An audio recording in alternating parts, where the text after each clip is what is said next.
मे सर्वधर्माणां धर्मोऽधिकतमो मतः। यद्भक्त्या पुण्डरीकाक्षं स्तवैरर्चयन्नरः सदा।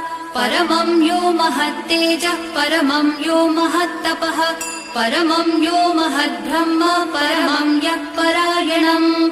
पवित्राणां पवित्रं यो मङ्गलानां च मङ्गलम्। दैवतं देवतानां च भूतानां यो व्ययः पिता। यतः सर्वाणि भूतानि भवन्त्यादियुगागमे। यस्मिन् च प्रलयं यान्ति पुनरेव युगक्षये। तस्य लोकप्रधानस्य जगन्नाथस्य भूपते विष्णोर्नाम सहस्रं मे शृणु पापभयापहम्।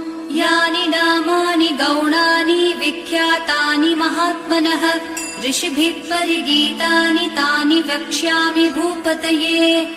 ऋषिर्नाम्नां सहस्रस्य वेदव्यासो महामुनिः। छन्दोनुष्टुप् तथा देवो भगवान् देवकीसुतः।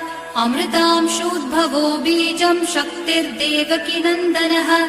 त्रिसामा हृदयं तस्य शान्त्यर्थे विनियुज्यते। विष्णुं जिष्णुं महाविष्णुं प्रभविष्णुं महेश्वरम्। अनेकरूपदैत्यान्तं नमामि पुरुषोत्तमम्।